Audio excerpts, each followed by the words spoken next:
All right, folks. Good afternoon. Today is August 16th, 2022. It is just afternoon here in New York. Let's get started today. Right now, let's just go over what's going on in the markets. I know it's been since last Thursday that we've had high noon highlights. Today, the markets started down, especially with tech stocks.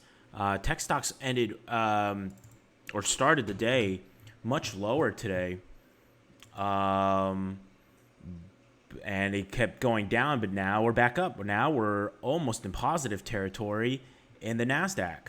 Interesting. So it's the same with small caps as well too. Small caps also had a fairly decent drawdown, and now it's teetering on the edge of break even.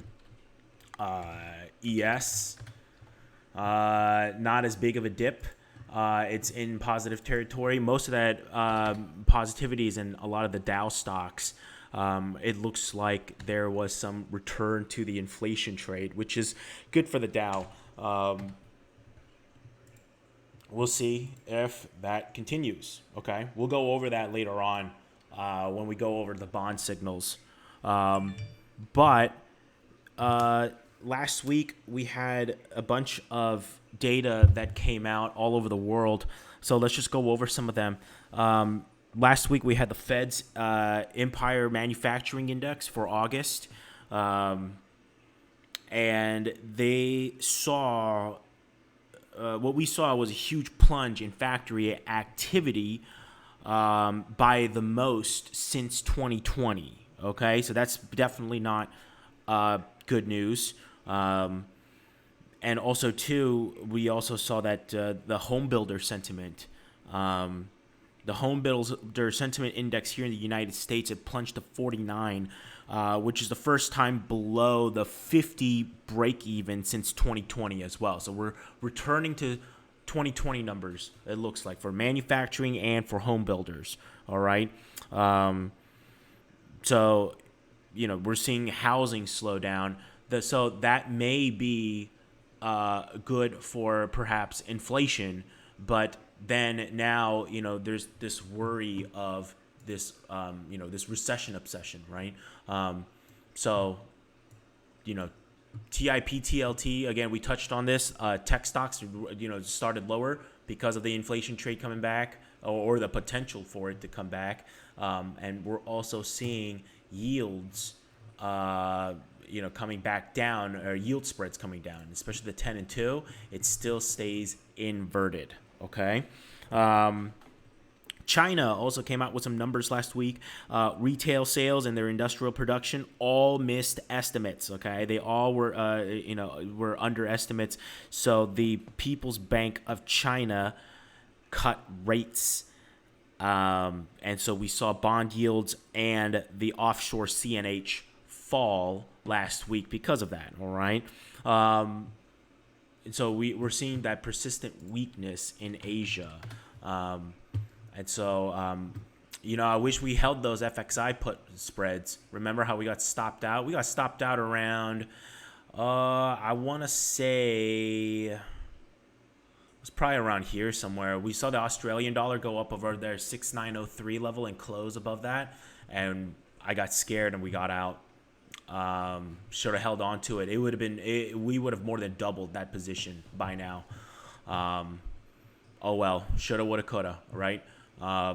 That's trading and that's life. So that's what so far we've seen as far as economic data is concerned.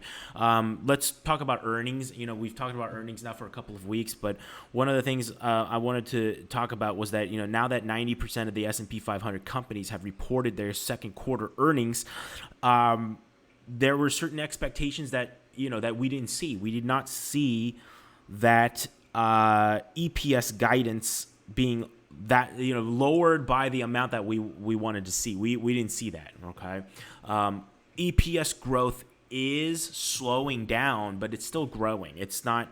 We're not seeing any contraction of that yet.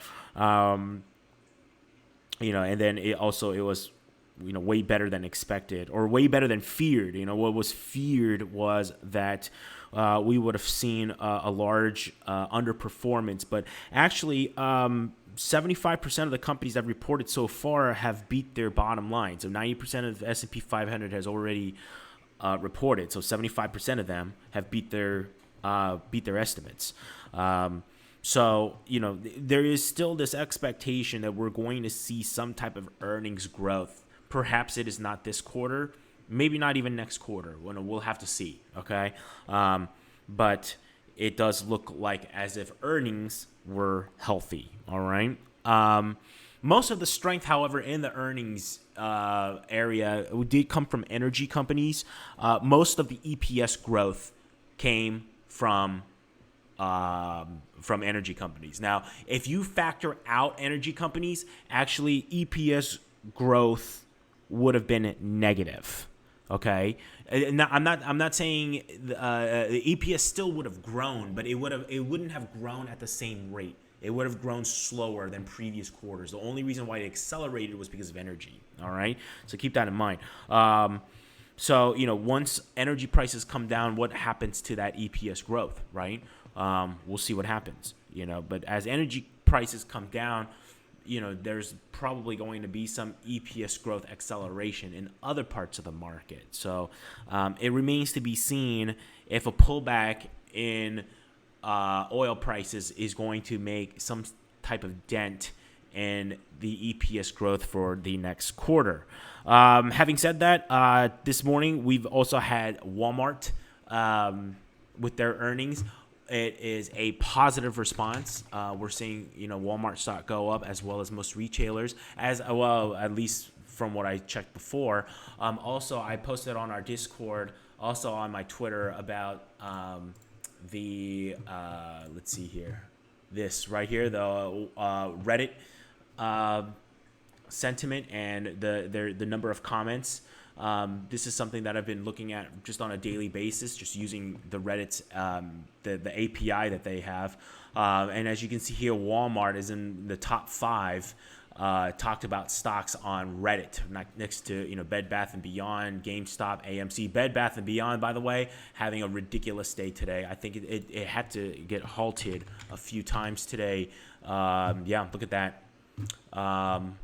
That's something I've noticed here too. Bed Bath & Beyond, if you actually look at the past 2 weeks of its comment data, it was in like the hundreds. There were comments like in the tens and hundreds, and then all of a sudden it went into the high hundreds, like 500, 600, and 1,000 or so about a week or so ago, and that was kind of I guess a tell that this was going to be shooting to the moon or memeing or something. So this is something I'll actually start monitoring more on a daily basis as liquidity conditions are improving.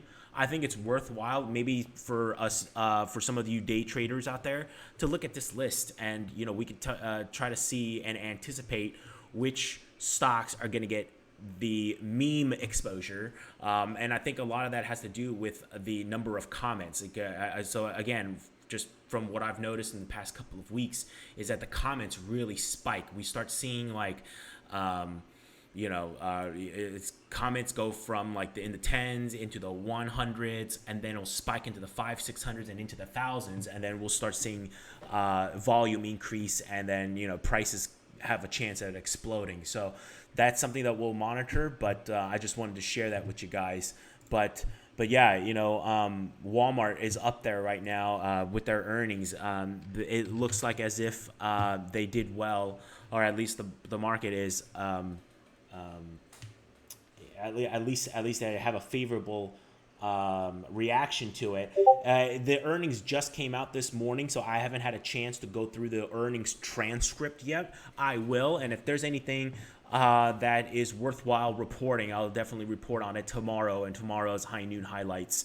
But just judging by this, I mean, it looks like they must have. It must have been better than feared. Remember here how they were saying, oh, it's going to be really hard to beat, and that we might have to cut our earnings estimates. Yeah, remember that trick I told you about that the CEOs like to do? Set low hurdles for themselves so that they can get a good payout on their options awards.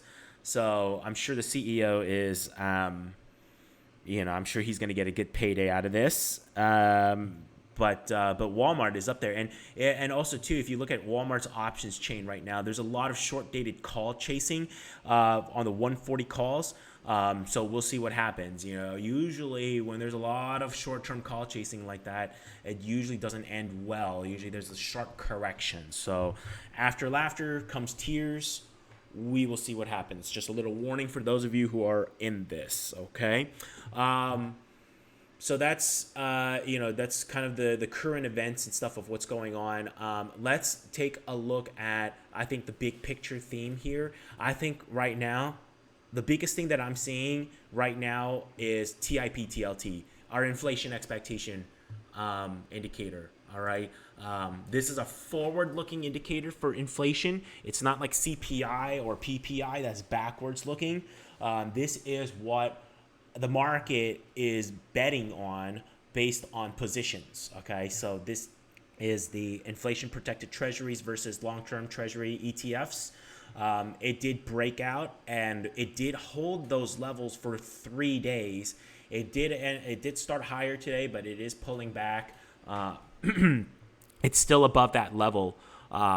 So this may be a sign that the inflation trade is coming back. And last time I also said that, I believe last week I compared this chart to gasoline futures. And I played around with it over the weekend, and I actually think a better comparison would be to DBC, which is the commodities ETF. All right. I do think that this and DBC, they do track very well. For example, here it made another high. It did pull back just a little bit, but it looks like it's making a higher high and a higher low for DBC. Okay. So will this follow, and will it follow a new trend going up again? We'll see. But if that does, that's going to help our put positions, especially our QQQ puts. Okay. So I do think that, we are seeing certain commodities coming back up. Today, obviously, gasoline and I don't think gasoline and oil is doing very good today. It's coming back down. However, it did have a rise here. I think it's just retesting. Usually fuels, like oil, gasoline, and all that, when they bottom or when they top, it's not like V's. It's not very quick. Okay, I would consider this a very quick topping. Okay, but it still took like a week or so. All right. Same thing, here initially, it went up, but then it came right back. Okay, it bottomed out here. It took like several weeks, a month almost, to bottom out here and recontinue its uptrend. Same thing. I think gasoline, at least until later on this year, perhaps this is the bottom in gasoline, and I think maybe this turns up. And I think also crude will follow as well. I think crude will also go up just a little bit. It may. Okay.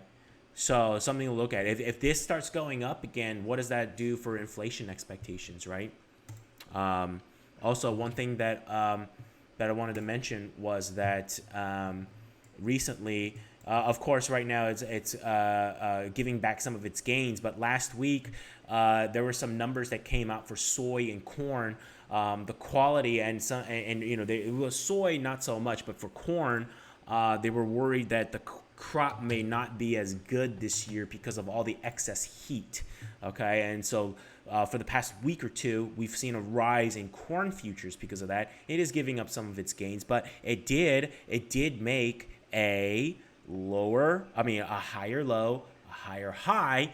Will it make another higher low and continue that trend? Very possible. Okay, and they also downgraded the quality of the corn. So I think if this heat continues, that may be the case. And there is an expectation for the heat to continue. Record heat right now is sweeping much of the United States. And we're actually seeing that also showing up in the natural gas futures market. There's a huge demand for energy right now to keep cool, keep air conditioners on, and so because of that, we're seeing that the natural gas futures going up with that pent up demand for power. Okay, and I think if the heat just goes, if it just gets hotter and hotter, let's say we have record heat, usually we have a heat wave end of August, early September. So I wouldn't put it past that we see another heat wave or two. And if that's the case, we could see natural gas prices go up. And DBC is 60% in energy. A lot of that is in natural gas. So we could also see this going up, which probably will also bring up TIP, TLT as well too, bringing back the inflation trade. Okay, we're also seeing the inflation trade coming back in the dollar. The dollar has been going up. It's over its 18-day moving average. It is giving up some of its gains today, however, but the move yesterday was huge. Look at that. It was a huge move in the dollar yesterday. And again, over now, it's 18-day moving average. All right. Actually, a lot of this came from emerging market currencies. A lot of emerging market currencies fell. Like I said, earlier today, over the weekend and over the end of last week, China dropped their interest rates, and so we saw the overseas CNH rate fall, and so that also caused a bit of a sell-off in a lot of different emerging market currencies, and so we're seeing, we saw that huge rally in the dollar yesterday from that. Also, too, the euro fell yesterday as well, too. It also crossed down its 18-day moving average.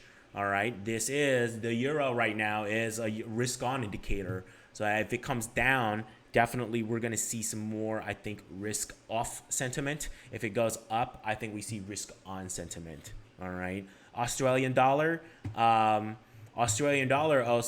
shot back down. This also is risk-on, especially amongst the currencies and metals.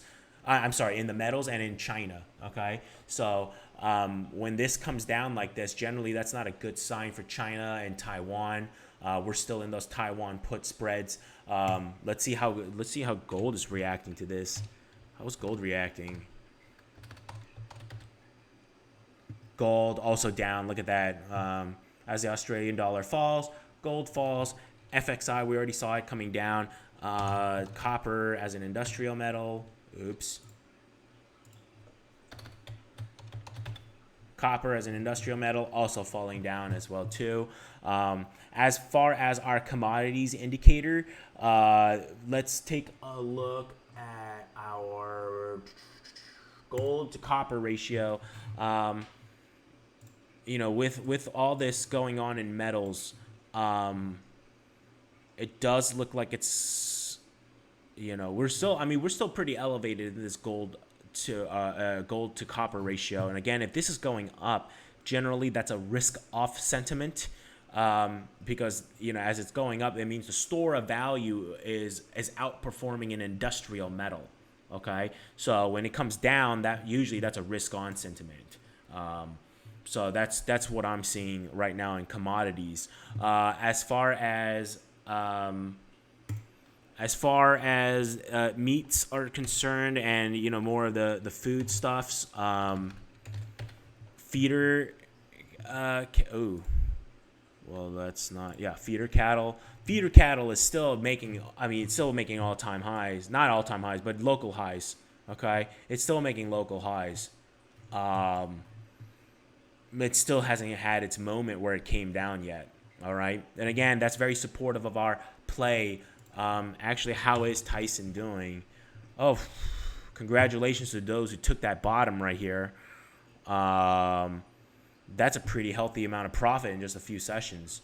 PPC, we're still in. Oh, look at that. Wow, it missed our entry. We were so close. Oh, wow. You know what? I still think we have one more drawdown in the market, and this still could come down. But that's a shame. I really wanted to get a good entry on this. Again, our thesis is that if beef prices go up, alternative proteins, they also go up in price too. Alternative proteins being, mainly here in the United States, being chicken and pork.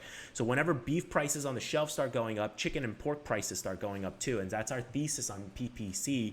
That was part of our plan now for a few weeks to try to buy on that 2 standard deviation lower Bollinger Band. Man, I really thought it was going to approach that. I mean, it still could.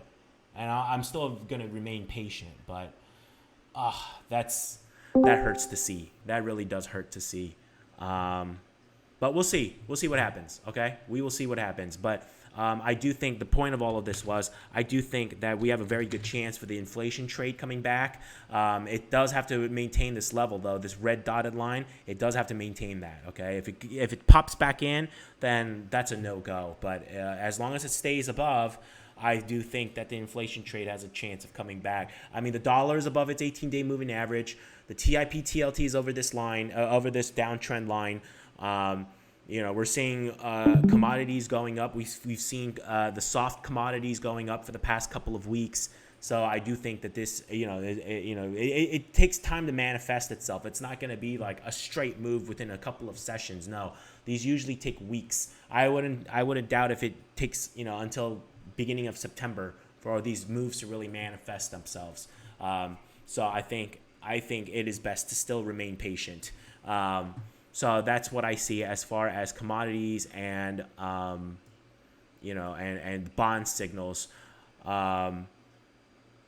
What else did I want to go over today? Let's go over cryptocurrencies.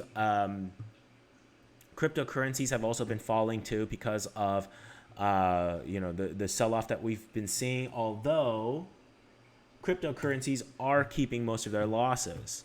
Okay, they're not recovering their losses as much. All right.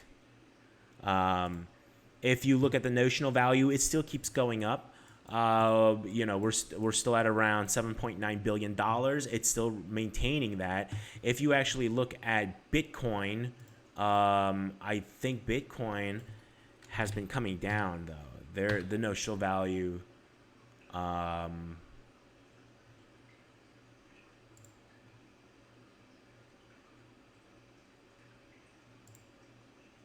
let's see. Yeah, Bitcoin has been going down, the notional value. So, as options expire, you're not seeing more money coming in replacing that open interest. All right. But for ETH, you definitely are. It probably has something to do with that merge that's coming up. I do know that I think it's the first or second week of September, where some news is supposed to come out on that merge. So we'll see what happens. But right now, for today, it looks like there's a lot more calls being bought. Retail. It looks like retail is outnumbering block trades for now. And it looks like we have call buying, or at least call participation, September and March. So because retail has more volume than block trades, we're seeing nearer dated options having more participation. Interesting. As retail comes in, they like to do shorter dated options. Okay. Pretty standard stuff. That's pretty standard retail behavior to me. Let's see here. Let's look at some of the options data for ETH.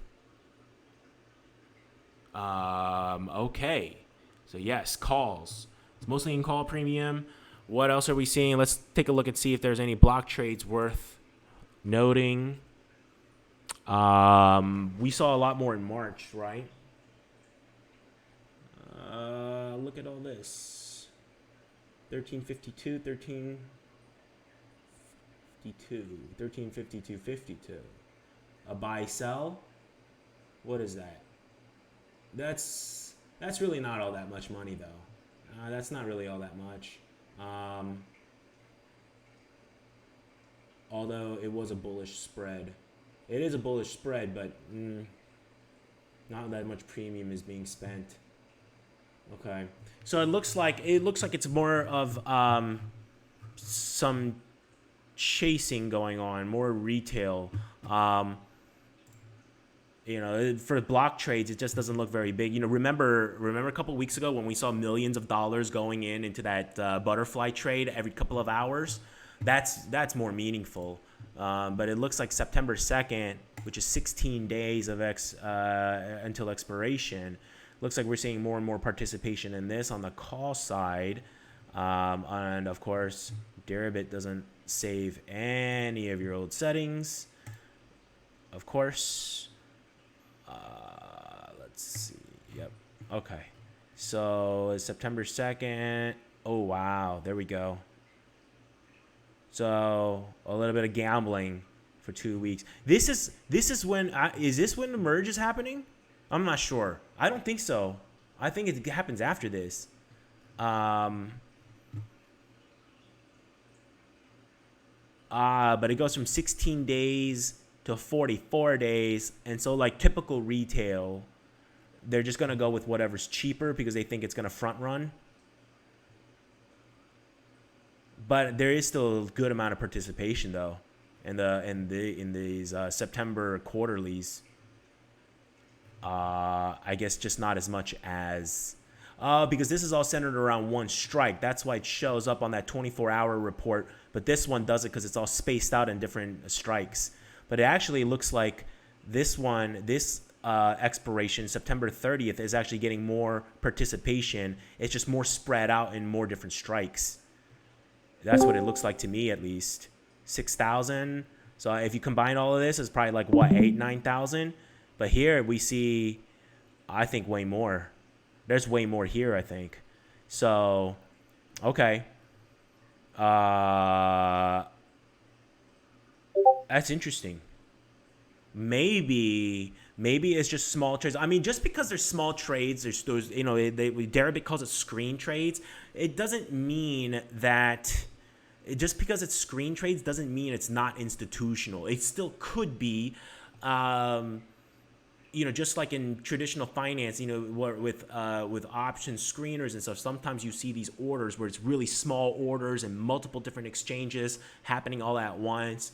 And those are institutions. Those are algorithmically generated, institutional orders.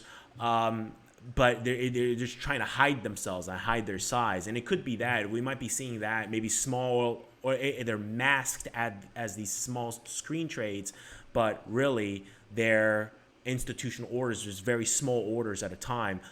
Maybe they're selling the 2100 calls, all right, using that high IV and paying for part of the premium on further out the money bets on further dated calls. It could be that. It could be. We just don't have enough access to the data via Deribit as a non-account holder to see that. I wish they would let us open the account, but as an American resident, they do not let me open an account. So maybe one of our friends from overseas that has a Deribit account, maybe you guys can check and see whether or not that 2100, whether these were buys or sells. It's not going to show up on the block trades. It's going to show up on the regular screen trades, non-block trades. So you'd probably have to download the spreadsheet and try to find all the 2100 strikes and add them all together. Or if you could just post that Excel spreadsheet, I'll do it. But if one of you guys can do that, that would be great. I just want to see if these were mostly buys or sells, and see if these were buys or sells either. But that's interesting. Okay, so we're getting shorter and shorter dated as we get more and more smaller trades, whether that's retail or not. I do think it possibly might be retail, but it could be also big institutions as well, doing a calendar trade and just doing it very quietly. So we'll see. We'll see what happens. Okay. Anybody have any questions, comments, rude remarks, anything else they want to go over before I go over the final plan, the trades we're looking at, and our indicators?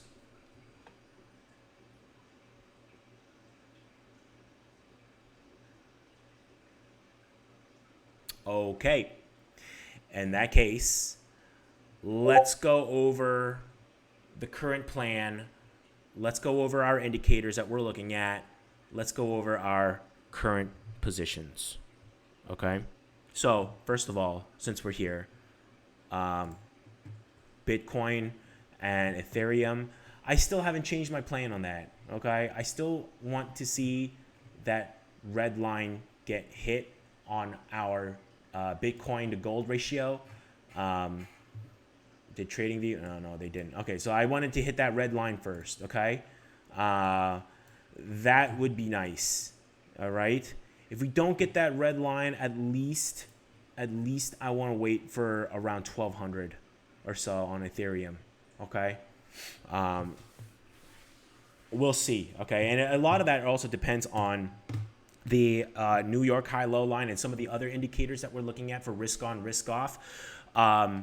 Based on the positives that we've seen, more highs over more lows, one of the moving averages is now over the other. The 4 EMA is now over the 9-day EMA on the New York high-low line. Okay, so if this continues going up, we do need to see it go over the 20-day EMA.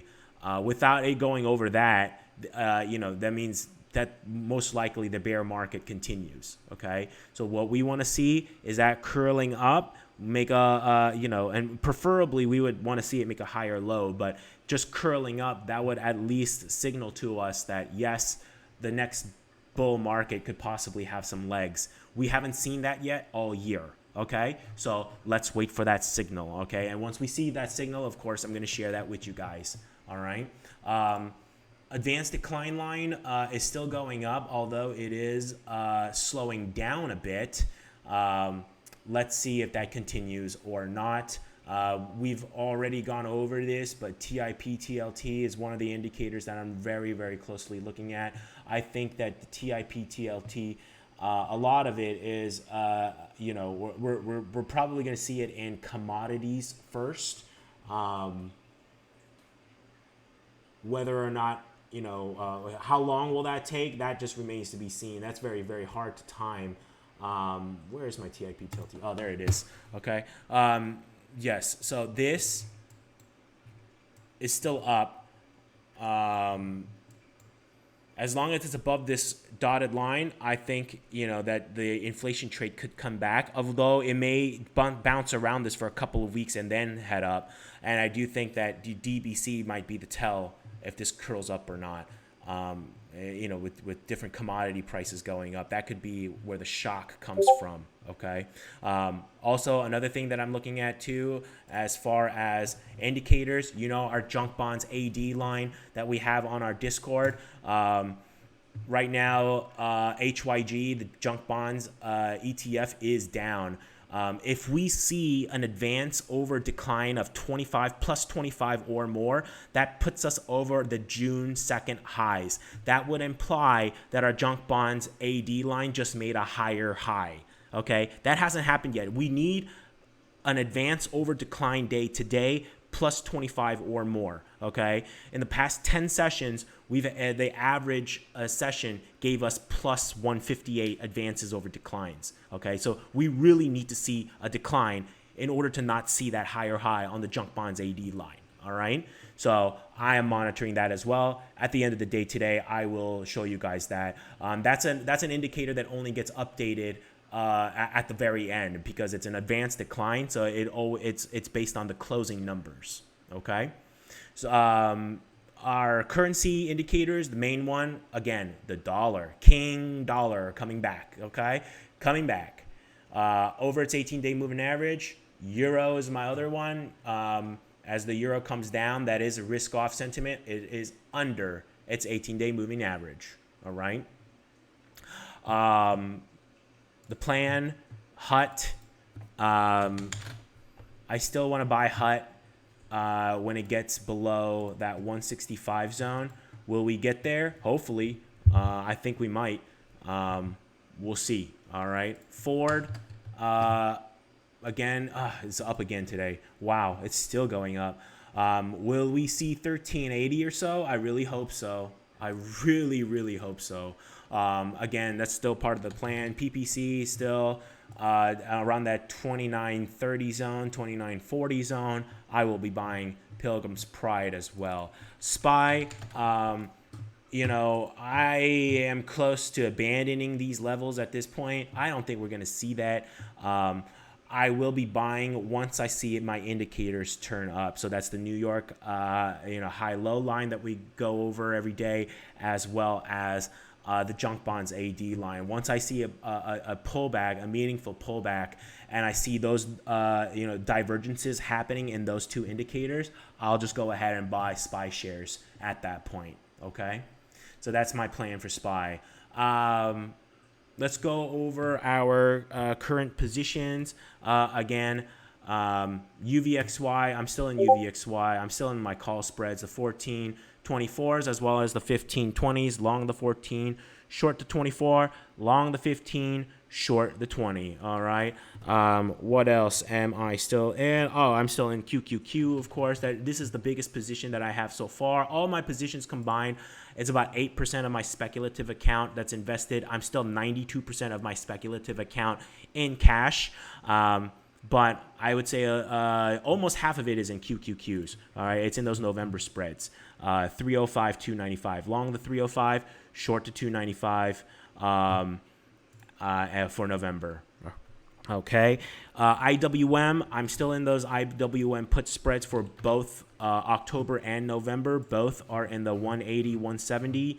Long the 180 puts, short the 170 puts.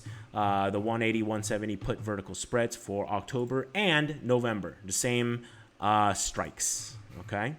Same strikes. All right. Next, FEZ.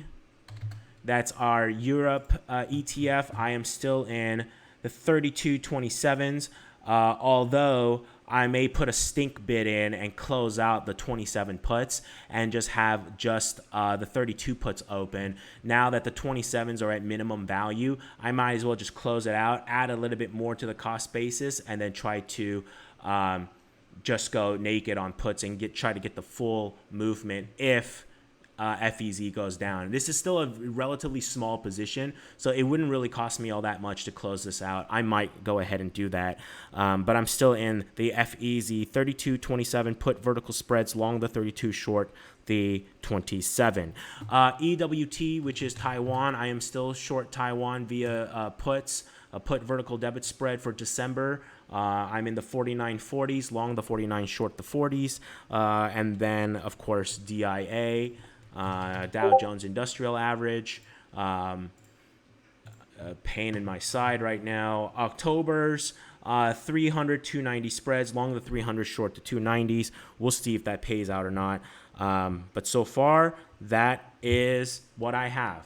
Okay, so that's my current trade plan, what I'm looking at, my indicators, and my positions. Boom. Checkmate trading. All right. Any questions, comments, rude remarks? This is your time.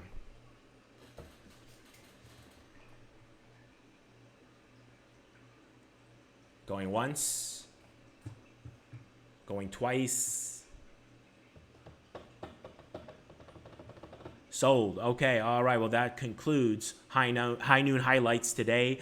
We will be back on tomorrow, same time, noon Eastern time. Thanks for joining us today. If you're joining us from Twitch and YouTube, join our Discord. We do have conversations like this around the clock. I'll be back on again tomorrow at noon Eastern. I'll leave the Twitch stream on so you can see the data and the charts that I'm looking at throughout the day. Hope you guys have a wonderful day, and I'll see you guys tomorrow.